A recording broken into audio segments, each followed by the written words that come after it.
Hi, welcome to my YouTube. I'm so glad you're here.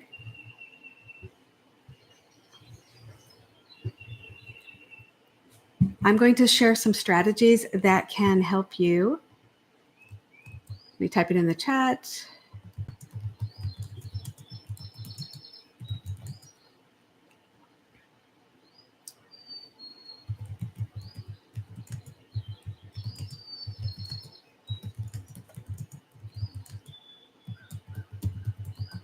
All right, welcome. I'm going to share some insights into how you can quit smoking.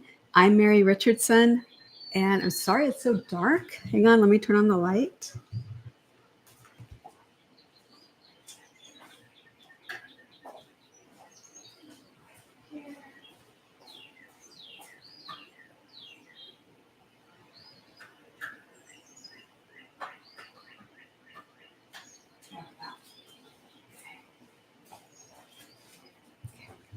Hi, guys. Welcome. Okay, so I'm going to share some insights into how you can quit smoking. So sorry it's so dark. I actually have all the lights on. Let me see if I can lighten up the screen a little. Brighten it up.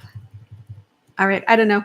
I don't know what else I can do, but there we go. Maybe that's a little bit brighter. All right.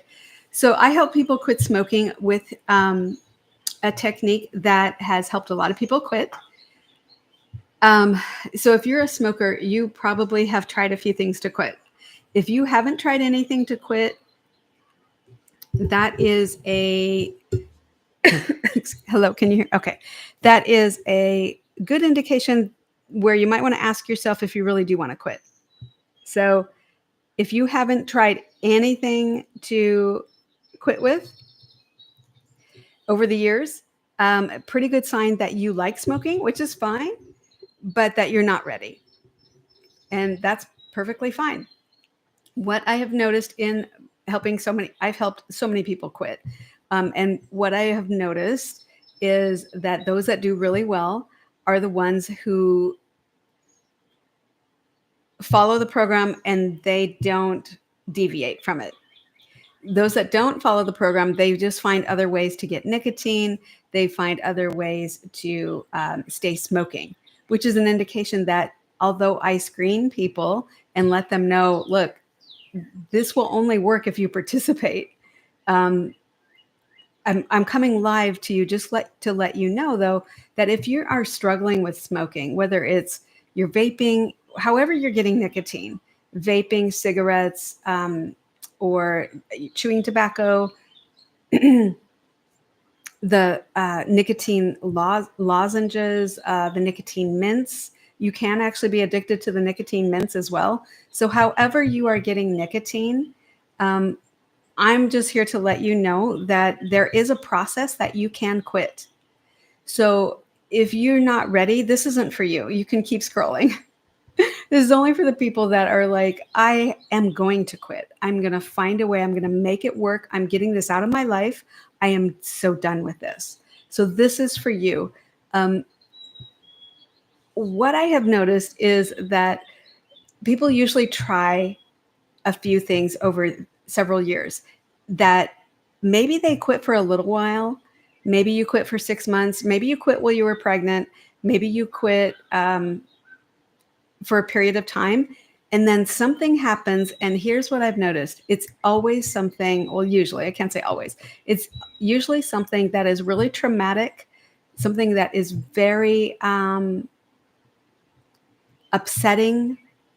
It's like an unusual kind of stress. So it's not an everyday stress that helps people relapse.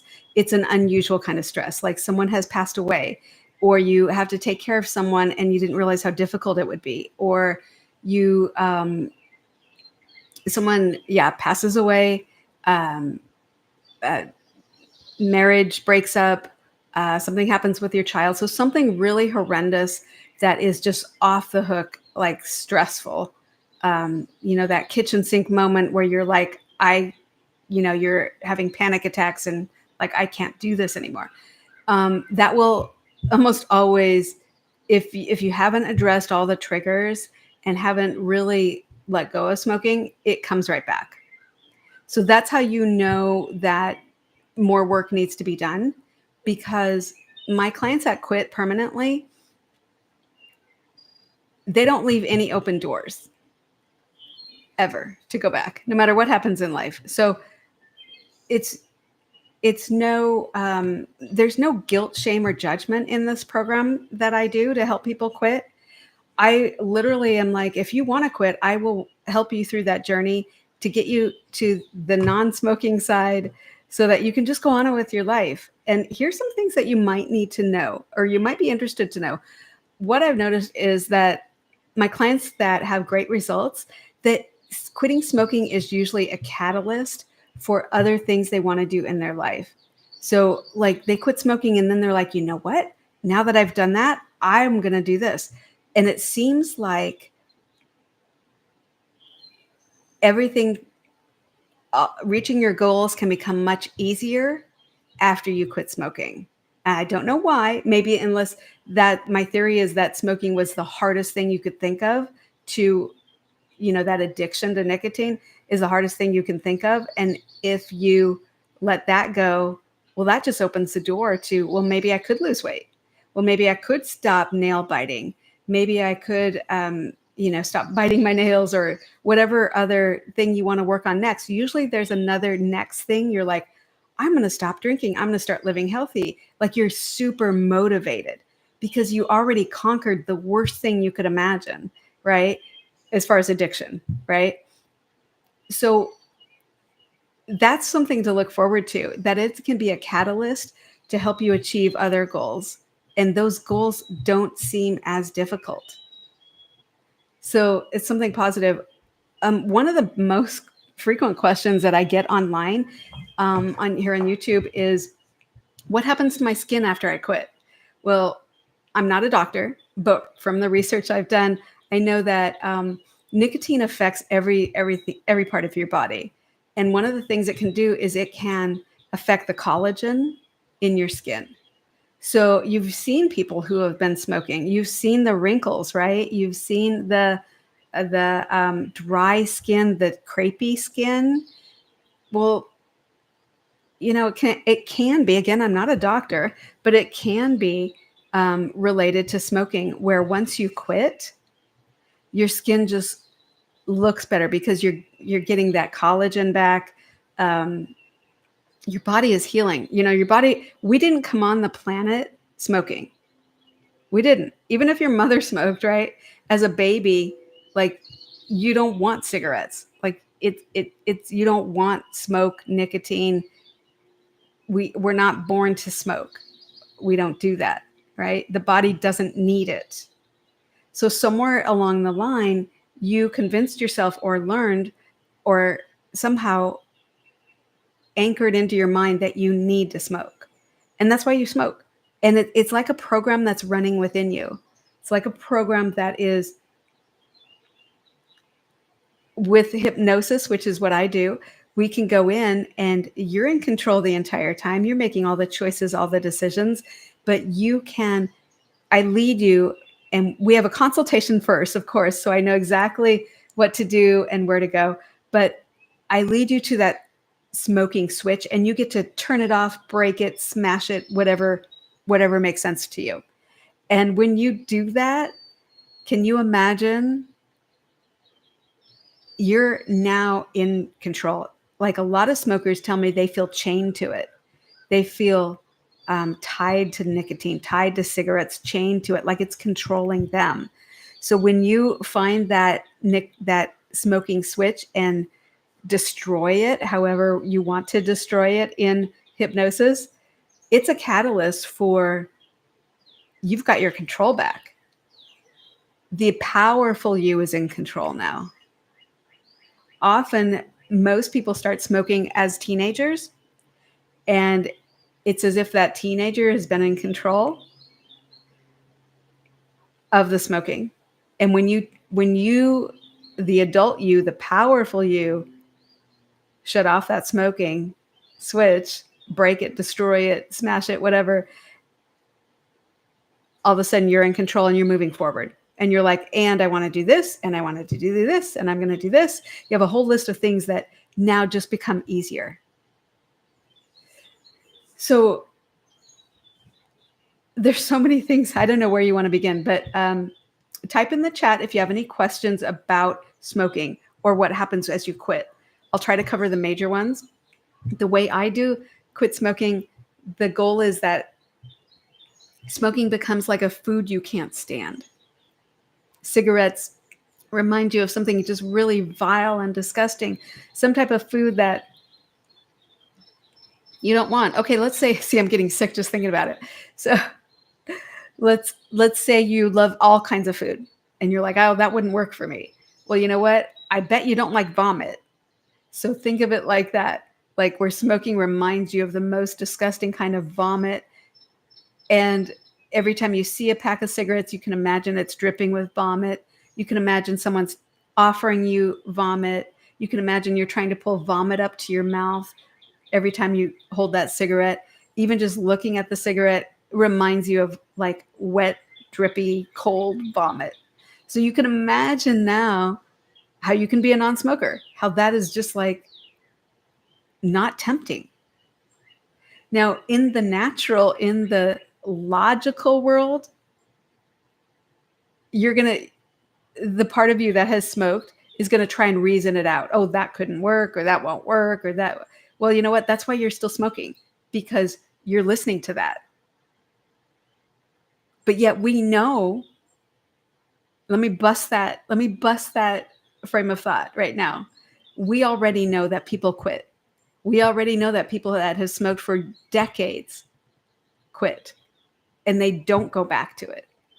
So we know it is possible to quit and never go back to it. You've heard of someone probably that quit with hypnosis and just never went back to it. And even that person probably can't even tell you how it worked, but they know it worked. They're just a non-smoker. They just don't want it. They're not interested. So that's the logical part of your mind trying to make sense of that. So every time you're thinking of that wouldn't work for me, remind yourself, a lot of people have quit smoking. It used to be everybody smoked, right? And now it's just the opposite. So we know people have quit. We know that it's possible. And we know that people don't relapse. Some people do, but we know that a lot of people don't relapse. They never go back. Now, if you go on these quit smoking forums, of course, you're going to find a lot of people that relapse. Of course, it's filled with people like that because they're trying to quit, right? But you're not looking in the right place. Have you gone to a forum, a Facebook forum that said non-smokers? Then you'll find all kinds of people that quit and they stay quit and they're not interested in it and they're moving forward and they're trying to help other people. So we know it's possible to quit. So that logical part of your mind that's trying to tell you it won't work for you, you need to argue with that, challenge that and say, well, it's worked for other people. Other people have quit and stayed quit. And when that mindset comes back and says, yes, but, that's when you know the only one keeping you smoking is you. It's a part of your mind that is saying, yes, but, and here comes the excuses. I need it after I eat. I need it in the car. I need it during, after, right before I go to sleep. I need it when I'm stressed. I need it this. And that is the part of you that feels uncomfortable and is afraid of being uncomfortable, because our brains are wired to stay with what is predictable, what is familiar. The brain doesn't really like what's uncomfortable. It doesn't really like to go to and do things that make them feel uncomfortable. And it's just trying to keep us alive on the planet. But somewhere along the way, that uncomfortableness has been anchored to smoking. Like you're thinking I have to keep doing it because what? You have to challenge the thoughts, challenge the Yeah, but you got to challenge the yeah, buts, because that's the part of you that's just afraid of feeling uncomfortable. Nobody died because they feel uncomfortable.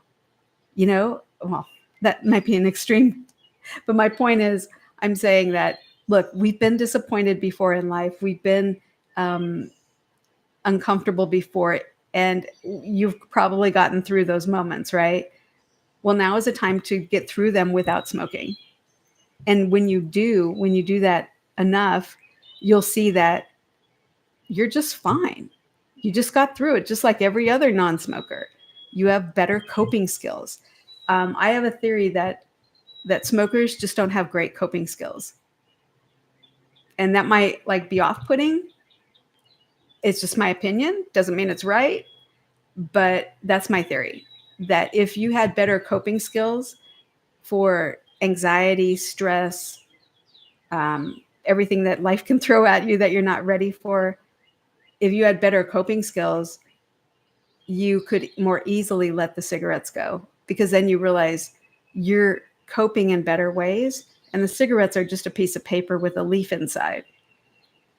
Somehow you've made it more than that. It's really just a piece of paper and a filter with lots of toxic chemicals. It's been proven. So when your logical mind is trying to argue with you that you need it, it's just a bunch of chemicals that are toxic, and it's been proven. There's over I think I heard like 700 or 7,000 chemicals that are in cigarettes. I've even heard that they dip the tip in sugar because we know how addictive it is. So when that logical part of your mind is saying, yeah, but I feel better. You know why you feel better after you smoke? Because those nicotine receptors in your brain are satisfied because they've got nicotine. But if they were truly satisfied, they wouldn't need it again. So it's not that you need cigarettes. It's that for that brief moment, those nicotine receptors get nicotine, but then it goes away. And then you need another cigarette in another 2 hours because the receptors need the nicotine again. So you're just feeding that. It's just like an addiction to drugs, like your body thinks it's like you don't need it. You didn't come onto the planet smoking or knowing how to smoke. You don't need cigarettes or nicotine. And so what I'm saying is challenge the negative thoughts that you're having about why you can't quit and start writing them down, because after you quit, you're going to look back and laugh because you're like, oh, well, that wasn't true. And that wasn't true. And that wasn't true. So it's just a way of your brain's trying to keep you safe and continue to do what's familiar. So when you quit smoking, you got to be prepared to feel uncomfortable, because it's going to be, for a lot of people, it's just a habit. You've done it so long that smoking just becomes a habit. It becomes a routine. It's what you do when you have coffee. It's what you do when you drink alcohol. It's what you do whenever you're upset. Here's another thing why people think that cigarettes help them. Because what do you do when you smoke? You take a long, deep inhalation, right? Take long, deep breaths. If you take away the cigarette and you just breathe deeply and slowly, you'll find you get a similar sensation. You're not going to have the nicotine boost because, look, nicotine, it's been proven, is generally out of your body in 72 hours. Not completely, of course not. But generally, the majority of nicotine is out of your body in 72 hours after you quit. So if you're still craving cigarettes after 2 months, you're not craving cigarettes. You have to work on your coping skills. You're craving something because you're having anxiety. It's not the cigarettes. It's how it's life is happening and you don't have the coping skills to deal with it. So your brain is saying, let's go back to what's familiar. Because taking those long, deep breaths made you feel better. Satisfying the nicotine receptors gave you a little boost. But then in 2 hours, it started all over again. So that's why you have to develop great coping skills as you quit. And it's not something that someone can take away the cigarettes, right? They can deny you cigarettes, but it doesn't mean you instantly get great coping skills. So that's why people relapse, because when something tragic happens, something that you can't even imagine happens, they don't know how to deal with it. So I'm saying start now and develop better ways of dealing with your anxiety, your stress. Because did you know that a lot of people have anxiety? A lot of people have developed ways that actually ease the anxiety. And it's down to a level that is manageable. They're not afraid of anxiety anymore. I think that a lot of smokers that quit, they're afraid of their emotions, they're afraid of anxiety, they're afraid of feeling uncomfortable, and they maybe have a high stress job. They don't know how to deal with the stress in any other way. So I guess if you haven't spent time doing that, it's going to be harder to quit, even with hypnosis, because you're going to be looking for, how do I deal with this stuff?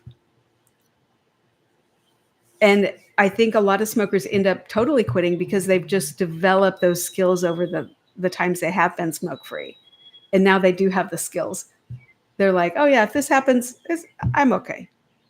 I'll be okay. I'll just do this. I'll talk to a friend, take long, deep breaths, journal. By the way, journaling is really great. So how I help people quit is through a program that I've developed, that really just sort of unfolded almost in like a very, I don't know, there was some force at work that helping me, obviously, God helped me develop this program, right? And now all the pieces are in place. And it's a program where you can go from, like, I helped a guy quit. He was 2 packs a day for 44 years, and he quit straight away. And he said, I can't believe it. He couldn't believe it. He could smell coffee again. He's like, I'm just done. And he didn't even know anything about hypnosis. You don't have to know how it works, but that it works. Also, if you go into hypnosis with the idea that it won't work, or that you can't be hypnotized, even though you're in a trance every night before you go to sleep, it's that phase right before you drop off to a deep sleep where you hear everyday noises, but you just don't care. That's a trance. If you've ever driven in your car, you get to a destination and you don't really remember the drive, it's because you were in a trance. You were in hypnosis. So you've already been in hypnosis throughout the day, every day. So yes, if you can sleep, you can be in hypnosis. So by the way, you're not unconscious, you're not out, you're not under with hypnosis. You are you're talking to me, but you're in your own zone. Just like when right before you drop off to sleep at night, you're in that your own zone where you hear everyday noises, you just don't care. But with hypnosis for quitting smoking, it's guided. So I'm guiding you, but you're making all the choices, all the decisions. So I've covered a lot of information. I hope this has helped you, because this program, if you want to know more about this program, if you want to quit right away and you're determined, there's a link in the description. Click on it, schedule a consultation. When I see that, I jump on the call right away. I call you right away, just so I can get you moving, because waiting, we know what happens when you wait, right? Nothing happens. I'll do it later. Yeah, later never comes. Or we schedule the consultation, and when I see that, I will call you immediately, and get you scheduled. Because I don't know about you, but how long do you want to, stay in that limbo where you have more time to think about it? Because thinking is normally a good thing, but when you're trying to quit smoking, thinking only convinces you that you're going to be uncomfortable, and that is probably not going to be a good thing, which is hilarious, because quitting smoking is the best thing you can do for your body. Don't wait. I'm going to leave you with this. That link I was talking to you about for a consultation, it's in the description. Just click it and pick a day and time. But just know that later never comes. And we know what happens if you don't quit, right? So when the logical part of you is saying that, oh, I'll do it later, just remember, you know what happens if you don't quit. No one quits for the money or for the financial gains by quitting, but everyone usually quits so they can have more time with their family, see their grandkids graduate, and be healthy. So I hope this helps you. I'm Mary Richardson, and you can go to my website and check it out if you want. It's Kay Richardson.com. All right. I will see you next time. I'd appreciate it if you like and subscribe if this helped you. Bye for now.